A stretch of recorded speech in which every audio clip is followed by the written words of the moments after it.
ওম গণেশায় নমঃ।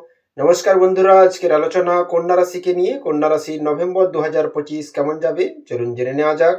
এই রাশিফল চন্দ্র রাশির আধার ভিত্তিক। যাদের চন্দ্র রাশি জানা নেই তারা লগ্ন অনুযায়ীও ভিডিওটি দেখতে পারেন। এই মাসটি আপনার মনোযোগ, কঠোর পরিশ্রম এবং ধৈর্যের পরীক্ষা নেবে। শুরুতে কিছু বিলম্ব বা ভুল বোঝাবুঝি হতে পারে, তবে মাসের দ্বিতীয়ার্ধে সবকিছু আপনার পক্ষে থাকবে। আর্থিক পরিস্থিতির উন্নতি হবে। আপনি একটি মুলতুবি অর্থ বা বোনাস পেতে পারেন। আপনার পারিবারিক জীবনে ভারসাম্য বজায় রাখাটা গুরুত্বপূর্ণ হবে এই মাসে। একজন বয়স্ক ব্যক্তির পরামর্শ সহায়ক হবে। বেশ কিছু কন্যা রাশির জন্য গুরু মিলতে পারে এই মাসে। ছোট ছোট বিষয়গুলি আপনার প্রেমের জীবনে উত্তেজনা সৃষ্টি করতে পারে, তাই খোলামেলা যোগাযোগ বজায় রাখুন। আপনার স্বাস্থ্যটা ভালো থাকবে। এই মাসটি আপনাকে স্থিতিশীলতা, আত্মবিশ্বাস এবং দায়িত্ববোধ দেবে। এই মাসে ব্যবসায় খুব বেশি সফলতা পাবেন, কিন্তু পরিশ্রম দ্বিগুণ বাড়াতে হবে। ব্যবসায় এই মাসে কর্মী নিয়োগ করতে হতে পারে। পরিবারে সুখ শান্তি বজায় রাখতে বেশ বেগ পেতে হবে, কারণ পরিবারে কারো মধ্যে উগ্রতা দেখা যাবে। মনের মতো কোনো মানুষ আপনার নতুন বন্ধু হতে পারে। নিজের স্বাস্থ্য নিয়ে তেমন কোনো চিন্তা না থাকলেও পরিবারের ছোটদের যদি কোনো শারীরিক সমস্যা আসে, দ্রুত চিকিৎসা করান।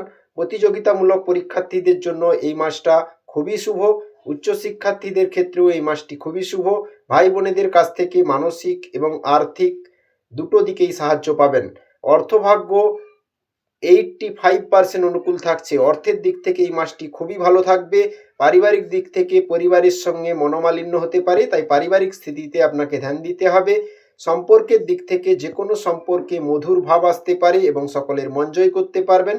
পেশাগত দিক থেকেও নতুন কোনো কর্মের উদ্যোগ নিতে পারেন এবং প্রত্যেক কর্মে সফলতা মিলবে নিশ্চিতভাবে।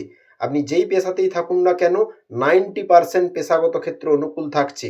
শুভ সংখ্যা থাকছে 46, 4, 6। যারা লটারি কাটেন, শুভ দিক দক্ষিণ দিক, শুভ রং সবুজ, শুভ রত্ন পান্না। কি করলে একটু ভালো থাকবেন? সম্ভব হলে প্রতি শনিবার 9টা সাদা ফুল, টগর বাদে আর কলা বাদে একটা ফল যে কোনো প্রতিষ্ঠিত কালী মন্দিরে সকাল থেকে রাতের মধ্যে যখন সময় পাবেন দক্ষিণা সমেত দিয়ে চলে আসুন। কাজটা সমানে করতে থাকলে সংসার ও প্রতিষ্ঠা জীবনের সার্বিক কল্যাণ তো হবেই, দেহ মনের অনেক স্বস্তি আসবে। এবং বাধা বিঘ্ন কাটাতে অবশ্যই গণেশজির আরাধনা করুন, কারণ বুধ অধিপতি কন্যা রাশির। ওম গণপতয়ে নমো নমঃ। অবশ্যই গণেশজির পূজা আরাধনা করলেও অনেক দিক থেকে শান্তি পাবেন এবং কাজ সহজ সরলভাবে হতে থাকবে।